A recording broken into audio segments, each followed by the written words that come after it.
Ce programme vous est présenté en partenariat avec Storia Voce, la première web radio dédiée à l'histoire.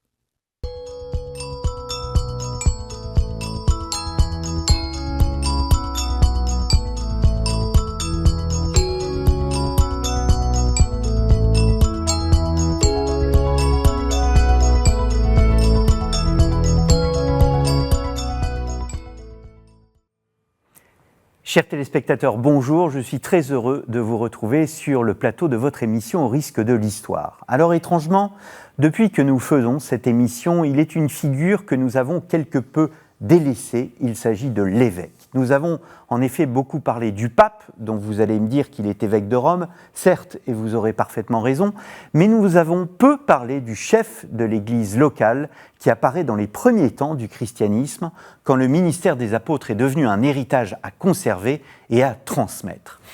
L'émission Au risque de l'histoire vous propose de partir donc à la découverte de la charge épiscopale à l'époque médiévale. Sur quel territoire exerce-t-il cette charge? Comment se forment les diocèses? Quel est son pouvoir et son lien avec ses ouailles? Rencontre-t-il des oppositions? Et au fond, est-ce que cette institution évolue? C'est ce que nous allons voir avec Florian Mazel et Thierry Pécou. Florian Mazel, bonjour. Bonjour. Merci d'avoir répondu à notre invitation. Vous êtes professeur d'histoire médiévale à l'université Rennes 2. Vous avez notamment publié un livre absolument majeur. Tous ceux qui s'intéressent à l'histoire de l'Église, je pense, devraient avoir cet ouvrage dans leur bibliothèque, L'évêque et le territoire, l'invention médiévale de l'espace, 5e, 13e siècle, paru aux éditions du Seuil. Il y a un autre livre, un ouvrage collectif auquel vous avez participé. Ce n'est pas la première fois que je le présente. On a reçu ici Dominique Yonaprat. Vous avez participé avec lui à ce livre Cluny, les moines et la société au premier âge féodal, paru aux presses universitaires de Rennes. Thierry Pécou, bonjour. Bonjour. Merci aussi d'avoir répondu à notre invitation. Alors, vous êtes aussi professeur d'histoire médiévale à l'université Jean Monnet à Saint-Étienne. Je dois mentionner le fait que vous dirigez un laboratoire qui s'appelle le CERCOR, qui est spécialisé donc dans l'étude de l'histoire religieuse, l'histoire des congrégations et le lien qui existe entre le monde politique et le monde religieux pour l'époque médiévale et pour l'époque moderne. Alors, il y a plusieurs années, vous avez publié ce livre Raymond Béranger V, l'invention de la Provence. Vous êtes un spécialiste, bien évidemment, de l'histoire religieuse, mais à travers notamment cet exemple qui est celui de la Provence. Et pour préparer cette émission, j'ai utilisé aussi cet ouvrage, Structure et dynamique religieuse dans les sociétés de l'Occident latin. C'est un ouvrage auquel vous avez participé. C'est un ouvrage aussi essentiel. Il y a un mot qui est très important dans le titre, c'est dynamique. On a une vision figée du monde médiéval. Or, il y a des mouvements, il y a des mutations, bref, il y a un dynamisme. Et c'est ce que montre très bien cet ouvrage, donc, qui couvre la période 11e, 15e siècle. Je me tourne vers vous, Florian Mazel. Pendant des années, voire des décennies, on a appris que les structures des diocèses avaient en quelque sorte épousé les structures de l'Empire romain. Or, votre livre montre que ce n'est pas le cas. Oui, en effet. Alors déjà, c'était ce que voulaient nous faire croire, en quelque sorte, les médiévaux eux-mêmes, puisque finalement, c'est une idée, cette continuité, qui est revendiquée dès les 12e, 13e siècles dans de très nombreux diocèses, avec cette idée d'une forme de continuité et d'incarnation, finalement, de l'Empire romain chrétien, désormais, par, on va dire, l'Église catholique romaine. Mais c'est une vision qui a été ensuite confortée par les travaux historiographiques, notamment à l'époque contemporaine, les travaux de géographie historique, animés surtout par des préoccupations d'antiquisants. C'est-à-dire l'idée, c'était comme les antiquisants n'avaient pas de documentation pour accéder à la géographie de l'Empire romain, il y avait cette idée qu'à partir du moment où l'Église avait été officialisée dans l'Empire comme religion d'État à la fin de l'Antiquité, qu'on avait un certain nombre de grands canons de conciles qui affichaient le principe qu'on avait des évêques dans chaque chef-lieu de cité. Eh bien, on en avait déduit rétrospectivement que, en quelque sorte, la carte, la géographie ecclésiastique de l'Église des XIIIe, XVe siècles, puisque ça, c'est une géographie ecclésiastique qu'on peut appréhender par de la documentation des XIIIe, XVe siècles, refléter de manière assez directe, finalement, un héritage, la transmission, sans, finalement, solution de continuité entre les cités et les provinces romaines, antiques, et l'époque médiévale. Et ce qui apparaît quand même au regard, alors mon travail en fait partie, parce qu'il a une dimension synthétique, mais il s'appuie sur un très grand nombre de travaux aussi d'autres historiens, c'est que cette histoire est beaucoup plus discontinue, au sens où non seulement, je dirais, on ne peut pas tisser un fil simple depuis une géographie antique, qui est en elle-même d'ailleurs extrêmement évolutive et complexe, et ensuite la géographie ecclésiastique des XIIIe, XVe siècles. Il y a des formes de discontinuité territoriale qui sont quand même très nettes, très fréquentes, même si elles sont très variées dans la géographie européenne, puisque l'implantation romaine ne s'est pas présentée de la même manière partout, en termes de densité, en termes de durée. Bon. Mais il y a aussi, pour moi, le principal enjeu, il réside dans le fait que le rapport à l'espace et au territoire de l'évêque change. C'est-à-dire que cette thèse de la continuité suppose, en quelque sorte, que l'évêque est de tout temps à la tête d'un territoire diocésain. Or, ce rapport à l'espace, il a une histoire, et durant, je dirais, des siècles, y compris médiévaux, enfin, surtout antiques, puis ensuite médiévaux, eh bien, le rapport aux fidèles, le rapport aussi, on va dire, aux prêtres qui desservent les églises locales, n'a pas été vécu, mais parce qu'il n'était pas pensé non plus en termes qu'on peut dire territorial. C'est-à-dire finalement, ce n'était pas l'appartenance à un territoire, à un espace bien défini, bien circonscrit, qui définissait le diocèse comme le territoire relevant de l'autorité épiscopale. Ce qui était beaucoup plus important, c'était par exemple les relations interpersonnelles entre l'évêque et ses prêtres, qui supposaient par conséquent des formes de relations, des formes d'échanges, de circulation interpersonnelle, qui avait un rôle beaucoup plus important que le fait que l'église ou ce prêtre habitait à tel endroit et relevait de telle circonscription. Voilà, la notion même de circonscription en soi, il faut l'historiciser parce qu'elle renvoie à un espace délimité, circonscrit au sens propre, puis ensuite qu'on va gouverner sur un mode qui est celui de nos États contemporains. Voilà. Or, durant vraiment des siècles, je dirais, l'évêque n'a pas pensé son rapport aux fidèles et même donc aux prêtres qui encadraient ces fidèles sur ce mode. Alors je me tourne vers vous, Thierry Pécou. Alors vous, Florian Mazel, vous êtes un spécialiste de la période, on va dire, 6e siècle, 13e, 12e, 13e siècle. Premier Moyen-Âge, on va dire aujourd'hui. Ce qu'on appelle le premier Moyen-Âge. Vous, Thierry Pécou, vous êtes sur la période, on va dire, 13e, 15e siècle. Est-ce qu'il y a une évolution des diocèses ? Est-ce que le territoire, l'espace sur lequel l'évêque exerce sa charge est fixe ou il évolue au même titre qu'il a évolué dans toute la période d'avant ? Alors, ce qui me semble important de signaler, c'est que l'évolution, du moins dans sa phase finale, qu'évoquait mon collègue Florian Mazel, se fait dans un contexte démographique et économique tout à fait neuf. C'est-à-dire on est dans ce qu'on a appelé un monde plein, où la question du territoire se pose tout à fait différemment des époques précédentes. Tout simplement, pour parler concrètement, parce que les communautés sont limitrophes les unes des autres, dont la nécessité de délimiter se pose du fait du nombre des hommes. Je pense que c'est un aspect très important. Oui, il n'y a pas de territoire sans les hommes. Oui, tout à fait. Et le nombre des hommes et des femmes, bien sûr, est déterminant, je pense, dans ce processus, est un des éléments déterminants. Alors après, la question de l'évolution des limites diocésaines, au fond, oui, bien sûr. Durant la phase finale du Moyen-Âge, disons les 2 derniers siècles du Moyen-Âge, on a de nouveaux diocèses qui émergent pour rester dans l'espace français. Le midi de la France actuelle, Languedoc notamment, a connu des redécoupages successifs à partir du début du XIVe, dès l'extrême fin du XIIIe et au début du XIVe siècle, mais ce sont des découpages qui sont voulus désormais par la papauté. Donc des redécoupages diocésains, c'est le moment où Toulouse émerge comme chef-lieu de province, donc avec un archevêque désormais, et des diocèses suffragants, etc. Donc on a effectivement une reconfiguration, certes localisée, de la carte diocésaine. Dans d'autres cas, on a même des diocèses qui sont rapprochés.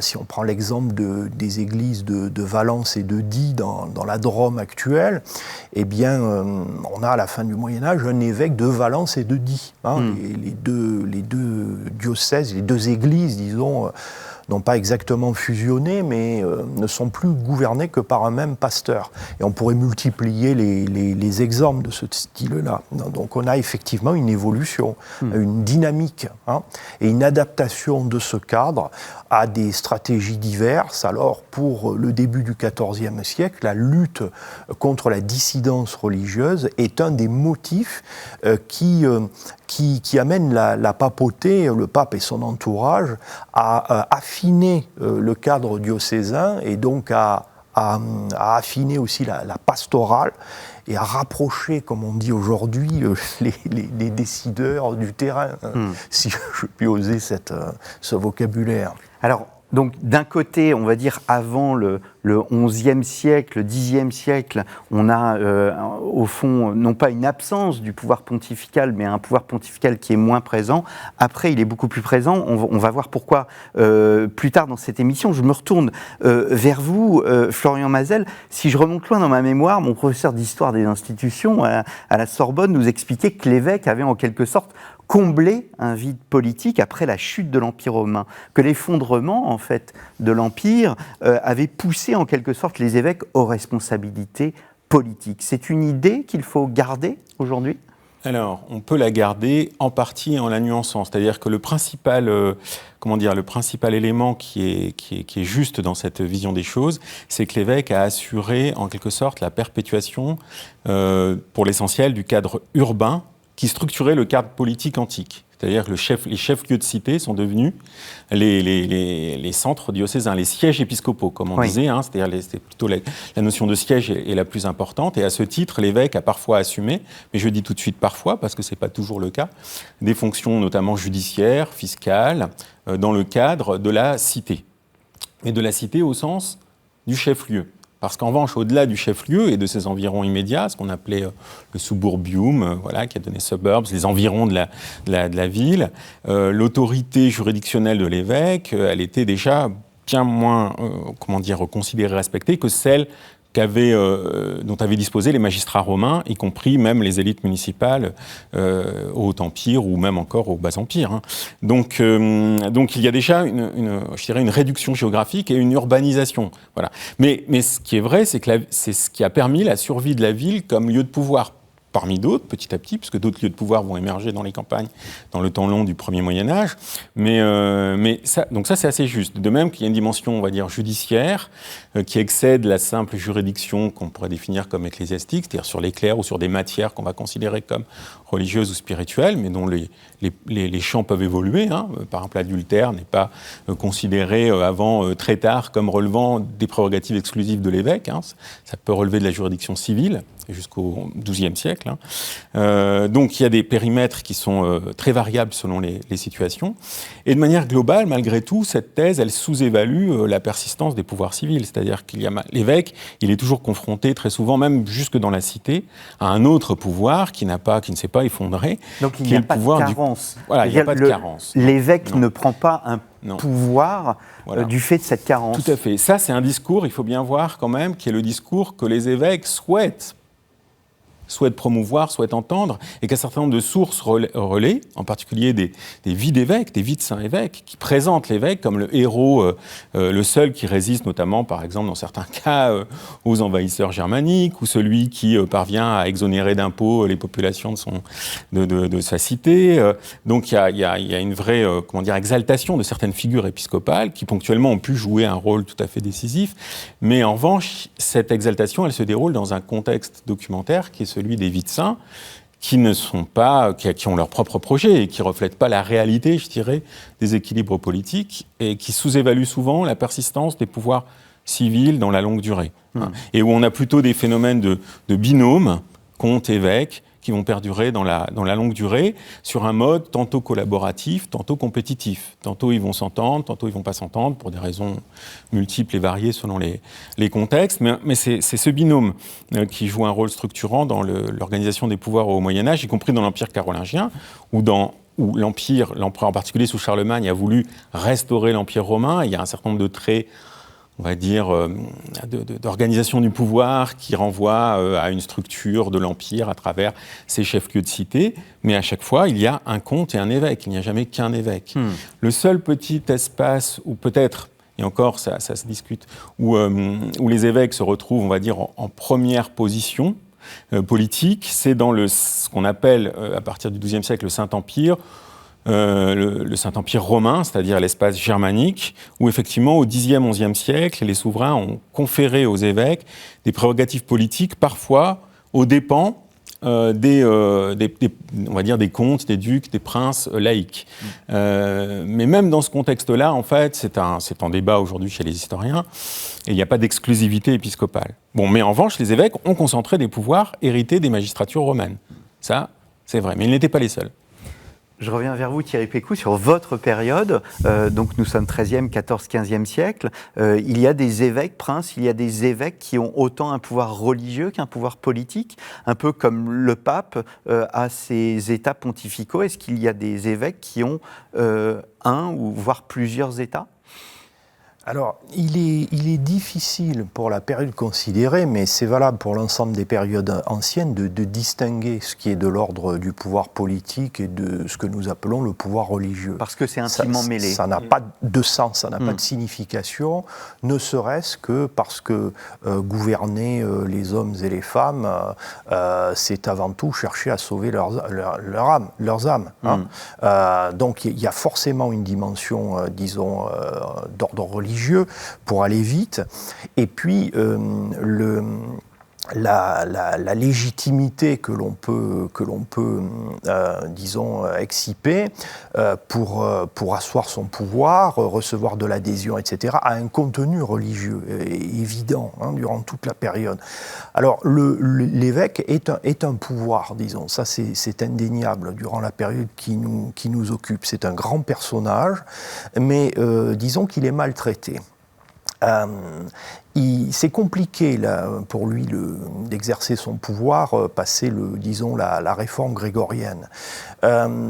D'abord au sein de l'Église, parce que d'autres modèles de perfection chrétienne, ou d'accomplissement, ou de gouvernement des âmes, etc., ont émergé, qui sont en grande partie imprégnés de modèles monastiques, pour employer un mot englobant, disons. Ensuite, parce que l'évêque est contesté, il a des ennemis. Son pouvoir contesté, oui, dans son église même, dès le XIIe siècle, il doit, et même dans certains cas auparavant, composer avec ses propres clercs.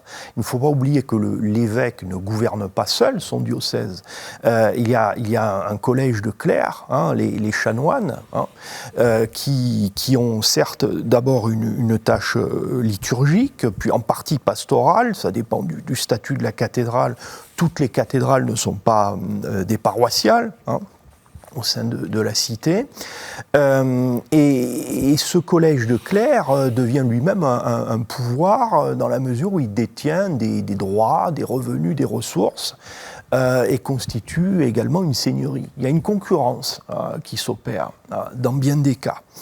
Et puis l'évêque est aussi malmené par d'autres pouvoirs dans sa cité même qui émergent. On pense très souvent aux pouvoirs communaux, par exemple, pour que ce soit les villes italiennes, mais ça touche aussi d'autres zones méditerranéennes. Alors on pourrait multiplier les exemples. Et pour la fin de la période, eh bien, ce pouvoir, dans ses diverses dimensions, mais essentiellement temporelles et juridictionnelles, est aussi mis à mal par l'émergence de pouvoirs de type, on va dire, étatique, princier, etc. Donc c'est compliqué. Florian Mazel ? Juste un petit mot sur la question de l'articulation entre effectivement l'évêque et le chapitre, qui est un élément très important qui émerge. Alors, Donc en théorie, les chanoines, donc effectivement le groupe de clercs qui entoure l'évêque, apparaît en théorie à partir de l'époque carolingienne, du début du IXe siècle, c'est-à-dire qu'il y a une prescription. En pratique, on voit émerger ces chapitres, finalement, à des dates assez variées selon les diocèses, entre le justement 9e, 10e, 11e, 12e. Et surtout, il y a des formes d'institutionnalisation du chapitre qui sont propres au 12e, 13e siècle, lorsque ces chapitres, notamment, par exemple, se dotent de statuts. Mais ce qui est intéressant, tout à fait passionnant dans ce qu'a évoqué à l'instant Thierry, c'est la compétition qui se joue entre l'évêque et son chapitre, parfois très concrète, y compris dans l'accès à la cathédrale et la distribution de l'espace liturgique au sein de la cathédrale. On va avoir des espaces réservés à l'évêque, des espaces réservés aux chanoines. Il n'y a pas forcément de consensus liturgique au sein même de l'usage de la cathédrale. Mais à l'échelle du diocèse, ce qui est intéressant, c'est qu'en fait, le chapitre, il a aussi joué sa propre, on va dire, carte, si l'on veut, au sens où il s'est présenté, lui, parfois avec l'évêque, parfois contre l'évêque, comme la véritable incarnation de l'Église diocésaine. C'est-à-dire que c'est par-delà, justement, parfois des trajectoires épiscopales qui étaient rapportées à des individus de passage, par exemple. Si l'évêque n'est pas issu de l'Église locale, mais qu'il est nommé à partir du XIIe, XIIIe siècle, il peut être nommé par le pape, il peut être encore parfois nommé par un prince venant de l'extérieur, au sein d'une carrière épiscopale qui peut le conduire après ailleurs.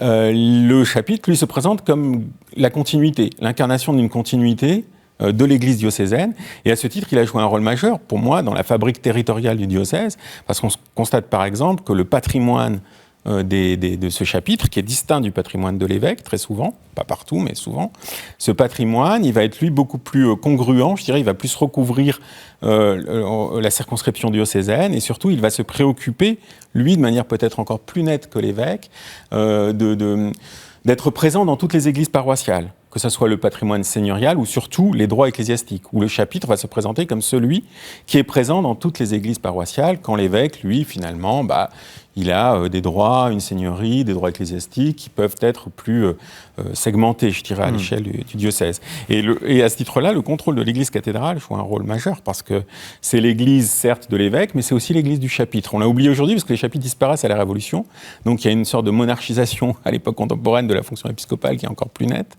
Mais durant l'époque moderne et médiévale, c'est vraiment bicéphale.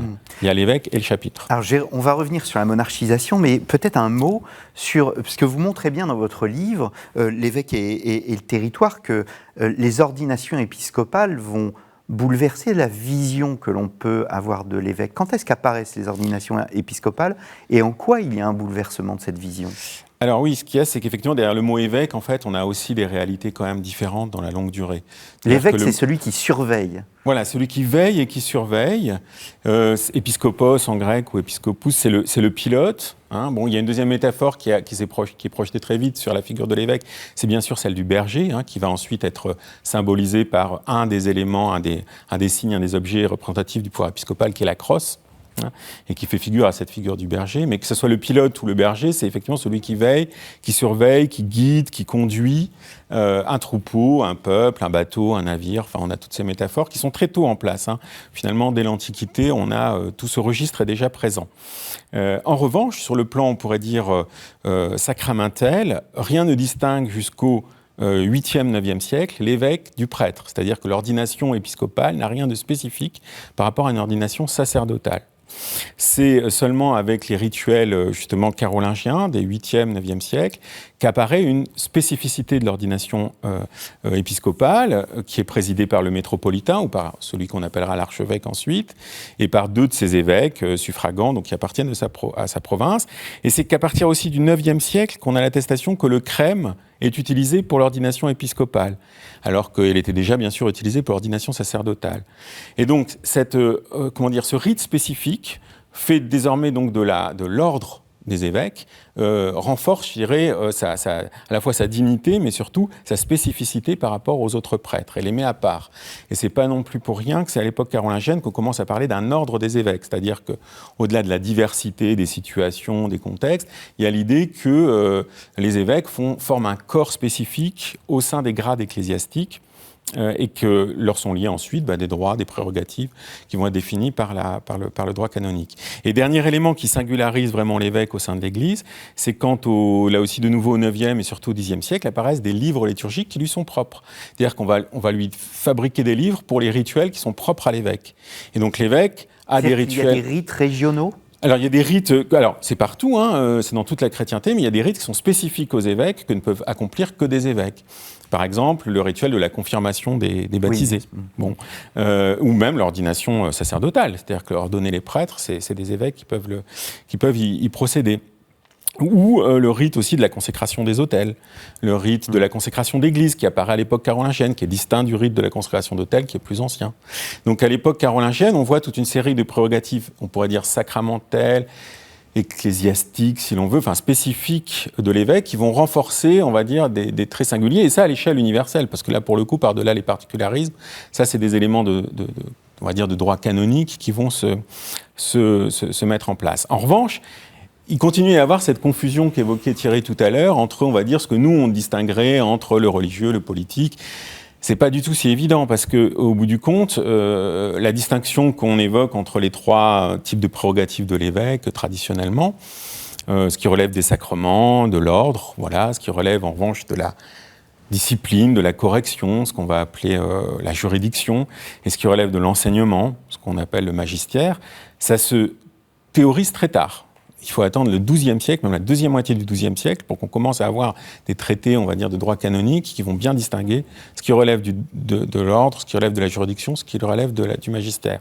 Mais même avec ça, il y a des controverses. C'est-à-dire que ces définitions-là, on va dire, elles ont une tendance à être partagées par tous à l'échelle de l'Église, mais il y a des controverses, pour savoir, mais alors, est-ce que ce pouvoir de l'évêque relève de la juridiction ou du sacramentel ? Et derrière, il y a des enjeux politiques, parce que, comme l'a dit Thierry, bien sûr, si on est du côté du sacramentel, c'est une exclusivité épiscopale. Si on est du côté de la juridiction, il y a plein d'autres juridictions. Le chapitre, il a une juridiction, le prince, il a une juridiction, les pouvoirs communaux peuvent avoir une juridiction, et donc là, définir ce qu'est la juridiction de l'évêque a énormément d'enjeux sociaux et politiques, plus qu'à la limite que définir son pouvoir d'ordre ou de sacrement, qui là, en revanche, est un enjeu au sein de l'Église, parce que ça le pose dans les hiérarchies. Thierry Pécou, je reprends la trilogie, l'ordre, la juridiction, le magistère. On parle du gouvernement aussi, de l'enseignement, de la sanctification. L'évêque, en dehors des aspects politiques, dont on a bien compris qu'ils étaient liés au domaine religieux malgré tout, l'évêque est avant tout un pasteur ?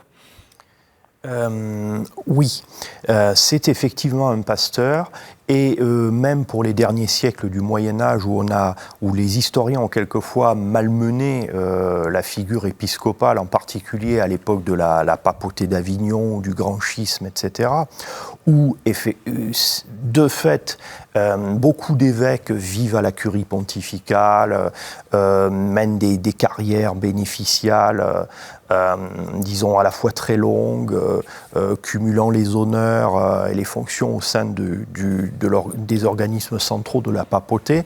Malgré cela, on constate que l'évêque veille sur ses ouailles, la visite continue à être pratiquée par lui-même.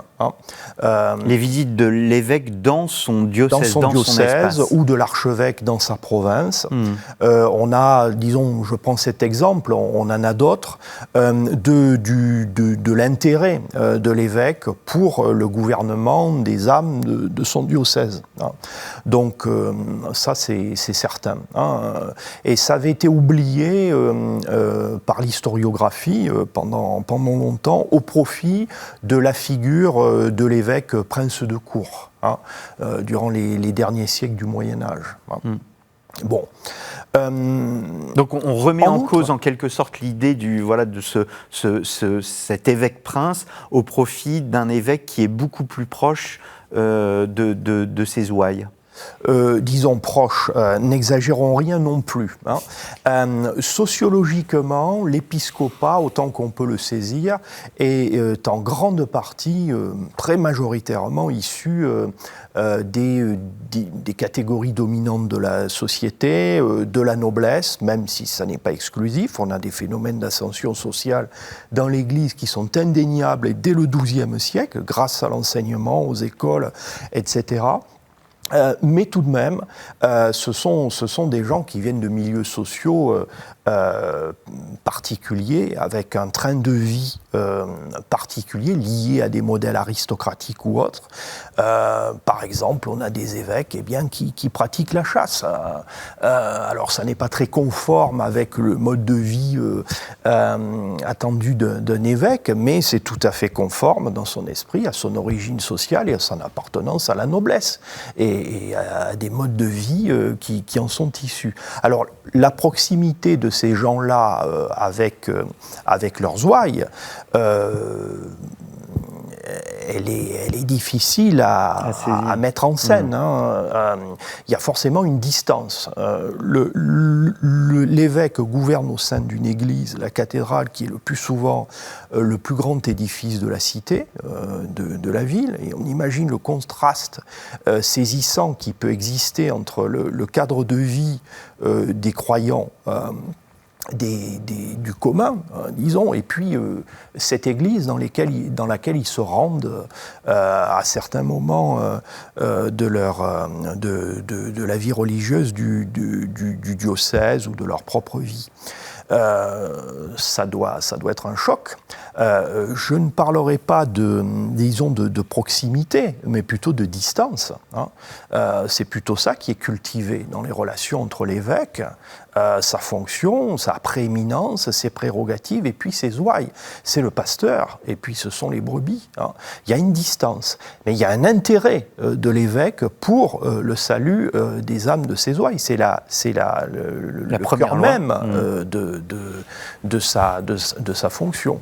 Alors ne confondons pas, disons, les pratiques institutionnelles comme la visite, par exemple, et la circulation du diocèse, de l'évêque, auprès de ses ouailles, et puis la proximité, disons, personnelle, qui peut exister entre les uns, ou sociale, qui peut exister entre les uns et les autres. Ça, il faut le garder à l'esprit. C'est très différent de la figure de l'évêque d'aujourd'hui, par exemple, qui, par sa présence dans les médias, entretient, je prends cet exemple, une proximité très étroite avec ses ouailles, ou par sa présence physique, etc. Donc cette distance est essentielle, à mon sens, à garder à l'esprit.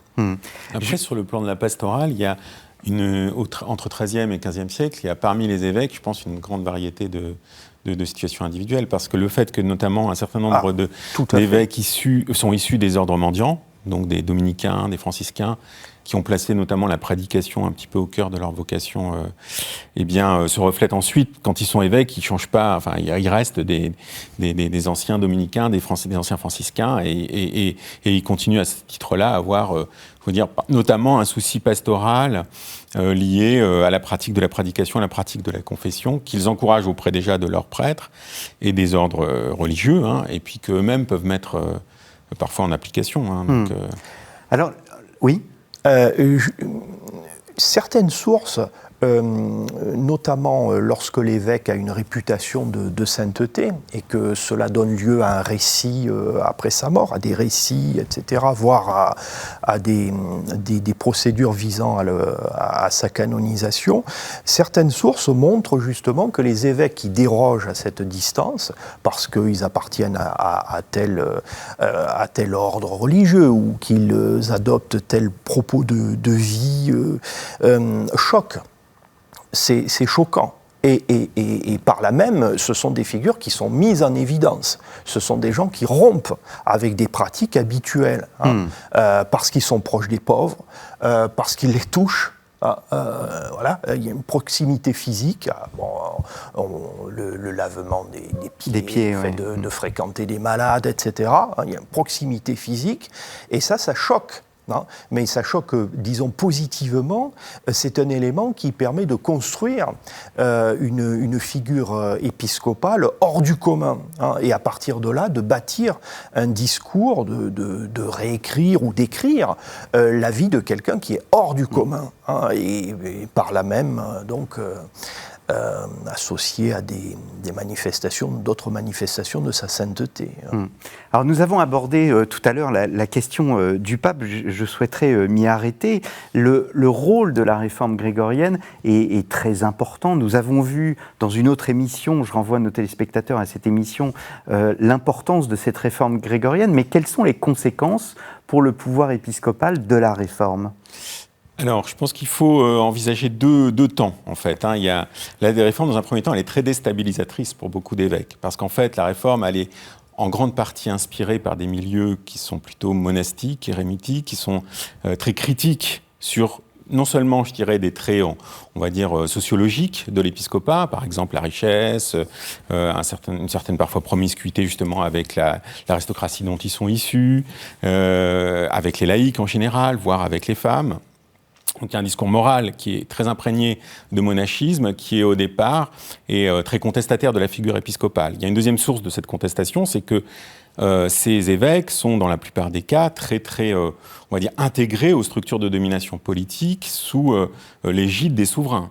Ça, alors, c'est particulièrement vrai, de nouveau, dans l'espace germanique, mais l'espace germanique n'est qu'un, je dirais, un extrême dans un paysage qui est assez commun. C'est-à-dire que, voilà, en Angleterre, en France, dans les royaumes ibériques, les évêques sont, d'une certaine manière, presque partout aussi des agents du souverain. Et à l'échelle des principautés, lorsque le pouvoir royal est affaibli, c'est la même chose. C'est-à-dire qu'on a des principautés où les évêques ne sont pas parvenus sur leur siège sans l'accord du prince, voire en raison de la volonté même du prince, et participent finalement à des formes de gouvernement, on va dire, féodaux, collégiaux, des principautés ou des royaumes. Et ça aussi, c'est pointé par certains milieux monastiques comme étant problématique. Donc en fait, la première séquence de la réforme, elle est très anti-épiscopale dans beaucoup de contextes. Et les résistances à la réforme sont très souvent des résistances épiscopales, en fait.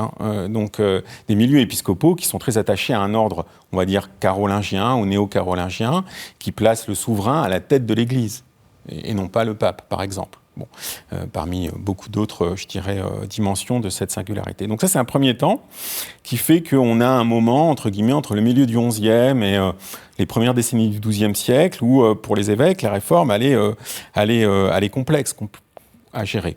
Et puis, il y a un deuxième temps, mais qui se superpose, parce qu'en fait, c'est vraiment très, très emboîté selon les circonstances régionales, mais c'est qu'on a aussi, bien sûr, parmi les évêques, déjà d'anciens moines qui vont se faire les promoteurs de la réforme. Et puis on a des nouveaux évêques qui arrivent, entre guillemets, au pouvoir dans le cadre des modifications, justement, de la procédure d'accession à l'épiscopat, c'est-à-dire qu'un des grands enjeux de la réforme grégorienne, c'est pour l'Église de reprendre la main sur la procédure, on va dire, d'élection, c'est-à-dire de choix de l'évêque, et puis ensuite de son investiture, c'est-à-dire de son entrée en charge. Dans le monde germanique, les historiens parlent même de querelle des investitures, beaucoup plus que de réforme grégorienne, pointant par là le fait que l'essentiel de la querelle, de la compétition, se noue autour de l'investiture des évêques. Qui va investir un évêque dans sa charge ? Est-ce que c'est le souverain ou est-ce que c'est l'Église ? C'est-à-dire, en l'occurrence, parfois le pape, mais plus souvent même le métropolitain, l'archevêque ou le collège des évêques. Donc là, il y a une énorme crise dans le monde germanique en particulier, mais qui a des formes dérivées ailleurs, autour de comment un évêque accède à sa charge. Mais une fois que ce verrou a parfois sauté, dans certaines circonstances, et que donc l'Église, et en particulier la papauté dans un premier temps, a pris la main en désignant des nouveaux évêques, c'est des représentants du pape qui, dans de très nombreux conciles réformateurs, vont dire celui-ci, on le révoque, on le destitue et on nomme un autre à sa place, eh bien le corps épiscopal, ou en tout cas dans certaines régions, les évêques, vont incarner la réforme, cette fois-ci, de manière plus, je dirais, volontaire. Et surtout, en fait, à terme, on peut dire que la réforme, elle profite aux évêques parce qu'elle aboutit à renforcer le cadre diocésain dans l'architecture de l'Église. Par le biais des chapitres, on l'a déjà dit tout à l'heure, qui vont être aussi privilégiés par la papauté, recevoir des certain nombre de privilèges, et par le biais des évêques. Et à moyen terme, je dirais au XIIe, XIIIe siècle, les moines, au contraire, et en particulier les ordres qui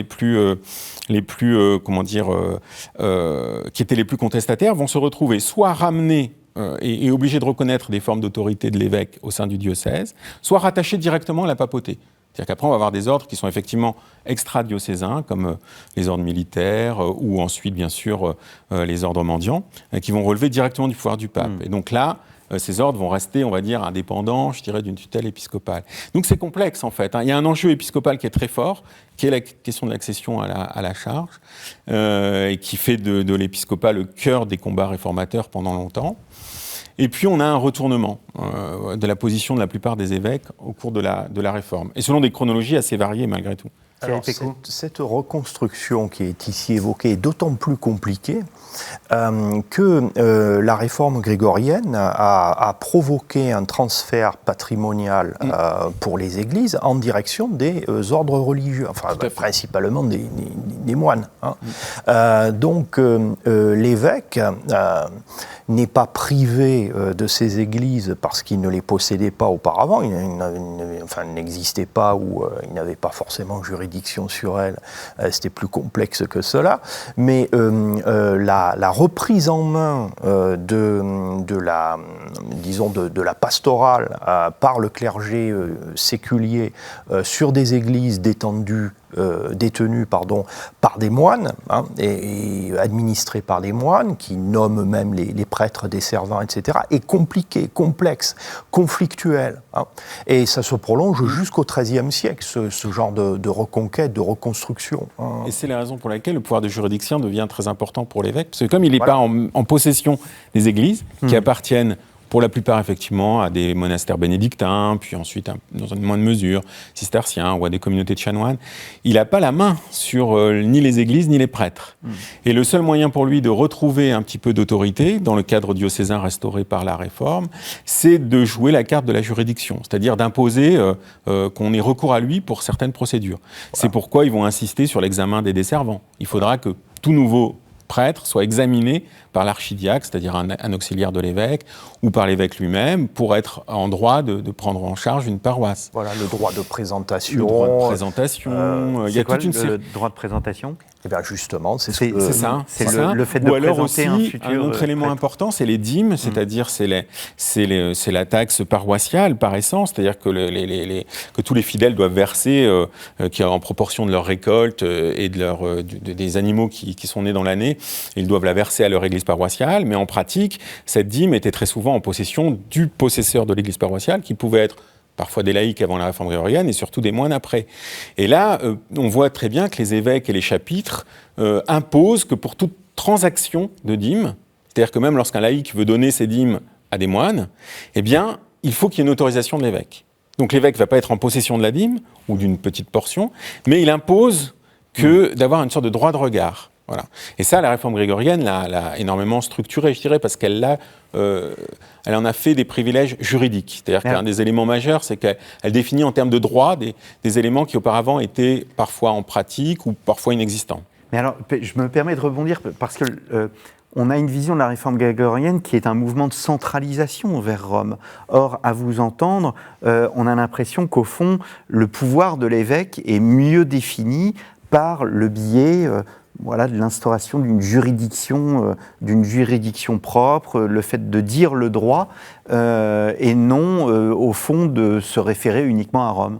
Oui, c'est une conséquence. C'est une conséquence lointaine. Ça ne s'est pas fait d'un jour au lendemain. On a décrit là un processus qui s'échelonne sur 2 siècles quasiment. Et n'oublions pas non plus qu'au XIIIe siècle notamment, mais dès la fin du XIIe siècle, une grande partie des évêques sont des juristes. Ils ont une formation juridique, qu'il s'agisse du droit canon ou du droit civil. Donc, ils sont les acteurs. Ils ne sont pas seulement les bénéficiaires d'un processus qui met en avant leur juridiction épiscopale, mais ils en sont aussi les acteurs, au sens que ce sont eux qui la formulent, qui réfléchissent sur ces notions sur le plan juridique et qui les mettent au point. On peut citer donc de grandes figures épiscopales du XIIIe siècle, qui sont des canonistes. Henri de Suse, par exemple, qui a été évêque dans des diocèses provençaux, archevêque d'Embrun, puis cardinal, est un des plus grands, sinon le plus grand canoniste juriste du XIIIe siècle, il vient du milieu épiscopal, c'est un commentateur des décrétales pontificales, et son expérience locale, vous parliez de l'articulation entre le central et le local, au fond, son expérience locale dans le gouvernement de ces églises successives, il les met au service d'une réflexion globale sur, en partie, ce n'est pas seulement le seul objet de sa réflexion, mais notamment sur les juridictions de l'évêque. Et la façon de les exercer, avec la pratique de l'équité canonique, notamment, la façon que l'ecclésiastique a de juger, a de pratiquer la justice, qui est une justice qui est tempérée par une éthique, l'éthique de la charité. Donc c'est une réflexion qui est à la fois, disons, globale et locale, parce que, il y a aussi une construction d'ordre jurisprudentiel qui alimente aussi le droit général. Voilà.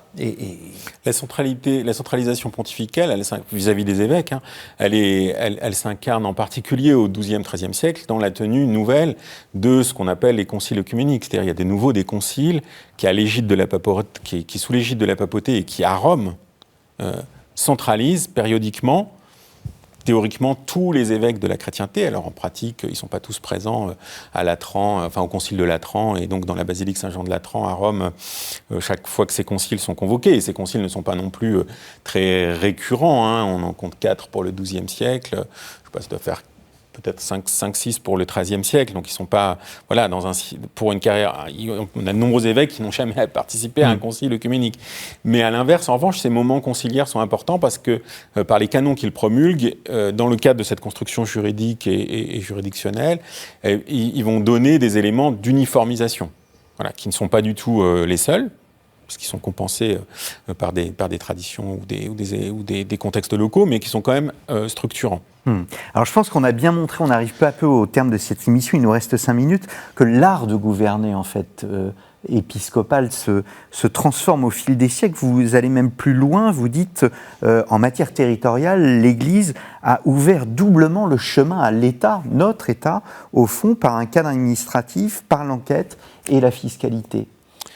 Alors, oui, disons que ce que le monde du diocèse, enfin le monde épiscopal préfigure le pouvoir de l'État ?